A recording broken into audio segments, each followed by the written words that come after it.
Students and teachers from at least 3 Hong Kong schools have fallen sick after allegedly eating contaminated food while on study tours to the mainland. The hospital authority will slash medicine distribution to tackle the issue of wastage. And Labour Chief Chris Sun has defended the government's top talent scheme, brushing aside fears that many talents would not be renewing their visas.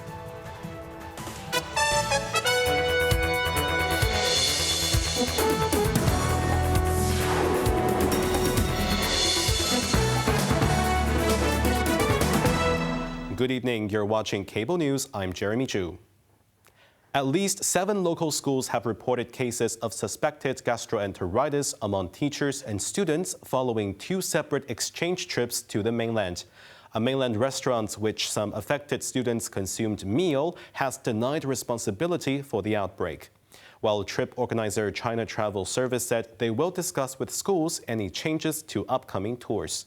Cheryl Yun reports.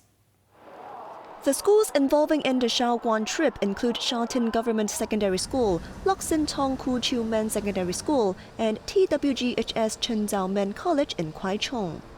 The Center for Health Protection stated that the teachers and students visited the mainland city last week and consumed the same meals at the same restaurants during their trip. Between last Monday and this Monday, a total of 52 teachers and students developed symptoms of acute gastroenteritis, of which 16 had sought medical attention. The CHP has not ruled out the possibility that some of the affected individuals may have contracted the illness from contaminated food. Authorities have notified the Guangdong provincial government, and epidemiological investigations are ongoing. One of the restaurants where the students and teachers had dined in has denied any claims of poor hygiene leading to the outbreak. The person in charge said that the mainland's disease control and prevention watchdog has investigated on site, with initial findings pointing to a presence of norovirus. Separately, 4 schools saw acute gastroenteritis clusters after visiting Huangshan in Anhui province last month. Among the 13 teachers and students who fell ill, 9 of them were tested positive for norovirus. CHP believed the outbreak was not related to mainland restaurants. China Travel Service, which was responsible for organizing some of the tours, stated that meals are arranged with strict adherence to safety standards. As for upcoming tours, any changes to the itinerary will be decided after communicating with the respective schools. Cheryl Yun, Cable News. Public hospitals will enforce stricter drug policies starting March 24th, capping prescriptions at 6 months per visit and slashing supplies of as-needed medications like paracetamol in a bid to tackle surging pharmaceutical costs and rampant drug wastage. Quentin Yang has the details. The hospital authority cited a 61% spike in drug expenses over 5 years, reaching $13.1 billion in 2023 to 2024. A proposed drug fee adjustment, now under government review, could further overhaul the current flat rate charge of $15 per prescription, freeing funds for newer, costlier treatments. Under the new rules, patients will initially receive no more than 24 weeks medication per visit. Prescriptions exceeding this limit will need phased collection. This cap will be tightened further to 8 weeks by the end of next year, when the HA connects its system to community pharmacists. As-needed drugs, including eye drops and bruise ointments, will be limited to 28-day supplies, with volumes cut by 75% for longer prescriptions. These standby drugs often go unused, causing waste or resale, said HA chief pharmacist William Trey. The HA projects a 10% drop in general medication use and 65% for as-needed drugs, saving tens of millions annually. To manage the transition, self-service kiosks will be installed, and exceptions may be granted for patients in remote areas. With 92% of drug costs publicly funded, HA Cluster Services Director Simon Tan said fee reforms could redirect savings to subsidize high-value treatments, like a colon cancer drug reduced from thousands to $15 per course. Adjusting fees brings clinically effective, expensive drugs into our formulary, ultimately benefiting patients, Tan said. Quentin Ya, Cable News. Labor Secretary Chris Sun said the city has nothing to lose with the Top Talent Pass scheme, as the first batch of some 10,000 visas are set for renewal by the second quarter. He added that more information about these talents will be shared by mid-year, such as their contributions on Hong Kong. Cheryl Yun tells us more. Over 90,000 visas have been handed out since the commencement of the Top Talent Pass scheme in October 2022, and the first batch of successful applicants have reached their visa renewal deadline. Taking to the airwaves, Sun stated that comprehensive information will be available around mid-year when more visas are up for extension, including the types of jobs they hold and their societal contributions. He added that the government is processing some 300 visa renewals due in January, and the results have been satisfactory so far. Sun highlighted that most talents are eager to stay in Hong Kong, given the one-time application policy. Even if they come just to experience life in Hong Kong, it's not a loss for us, he said, emphasizing that applicants do not have access to any government welfare in the city. Separately, over 51,000 applications have been approved under the Enhanced Supplementary Labor Scheme, with a majority allocated for the food and beverage industry, including chefs, waitstaff and dishwashers. Cheryl Yun, Cable News.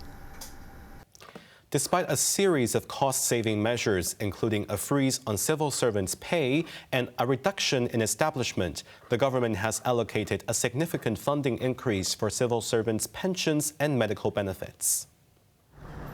According to the Civil Service Bureau, the overall number of civil service jobs will be reduced by approximately 3,000 over the 5 fiscal years ended March 31st next year. However, out of the nearly $61.9 billion allocated for civil service-related expenses, 84%, or $52 billion, will go towards pensions for civil servants or judicial officers, representing an annual increase of over $1.7 billion. The authorities have explained that the budget increase is due to a rise in the number of retirees. Yet, since the implementation of a zero-growth establishment policy, the number of jobs has been gradually decreasing. It is estimated that by April 2027, the current administration will have to cut a total of 10,000 positions. In a major breakthrough in the Russia-Ukraine conflict, Kyiv has accepted a U.S. proposal for an initial 30-day ceasefire, expressing optimism for a permanent truce between both countries. U.S. Secretary of State Marco Rubio said he would present the offer to Russia. Sachin Kadvi reports. High-level talks between U.S. and Ukrainian officials in the Saudi city of Jeddah resulted in the 30-day cessation of hostilities, which can be extended by mutual consent. The ceasefire proposal opens the door to negotiations with Russia. And our hope is that the Russians will say yes, that they will also agree. So the shooting will stop, the killing will stop, the dying will stop, and the talks can begin about how to end this war permanently in a way that's acceptable and enduring for both sides. Ukrainian President Volodymyr Zelensky said his country is ready to take the step towards peace and was hopeful that the U.S. could convince Russia to do the same. The U.S. also said it would immediately restart intelligence sharing and security assistance to Ukraine. The Kremlin has not commented on the proposal, but Russian Foreign Ministry spokeswoman Maria Zakharova said Moscow's position on the ceasefire would be determined at home and not abroad. However, she did not rule out talks with U.S. representatives in the coming days. Sachin Katwi, Cable News. U.S. President Donald Trump has pushed back plans to double tariffs on Canadian steel. He made the decision just hours after Canada's Ontario province suspended its decision to put a surcharge on electricity, which sends to some parts of the northern United States. As you know, there's a very strong man in Canada who said he was going to charge a surcharge or a tariff on electricity coming into our country. He has called and he said he's not going to do that. Okay, he's not going to do that. And it would have been a very bad thing if he did, and he's not going to do that, so I respect that. Earlier, Trump had decided to raise levies on Canadian steel to 50% after Ontario Premier Doug Ford made plans to hike electricity charges by 25% for consumers in northern U.S. With any negotiation that we have, there's a point that both parties are heated, and the temperature needs to come down. And I thought this was the right decision. They understand how serious we are about the electricity and the tariffs, and rather than going back and forth and having threats to each other, we have both agreed, let cooler heads prevail. We need to sit down and move this forward. Trump, however, said the U.S. will go ahead with 25% tariffs on imports of steel and aluminium from all countries starting today.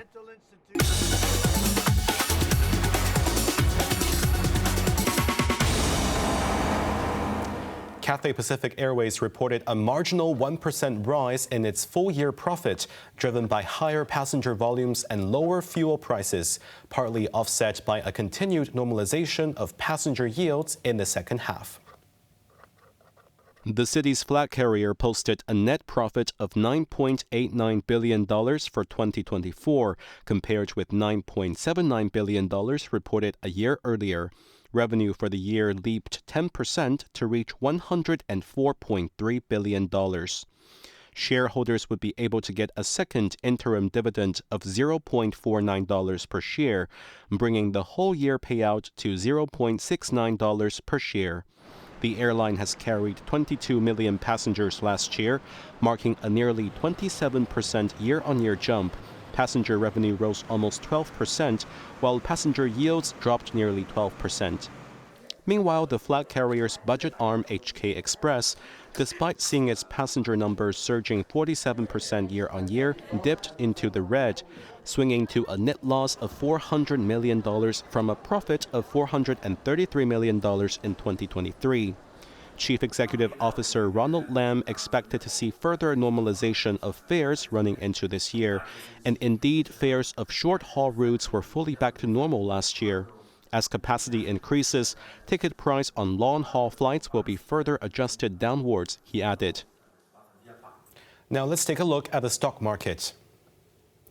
The Hang Seng Index ended the day down 181 points. Top active stocks of the day. Alibaba was up $1.20. Tencent was down $5.50. Meituan was down $3.30. And Kuaishou was down 50 cents. Onto the weather now. Forecast with fog patches and 1 or 2 rain patches in the morning and at night. Warm with sunny intervals during the day, with temperatures ranging from 22 degrees to 26 degrees. Now let's take a look at the weather around the world.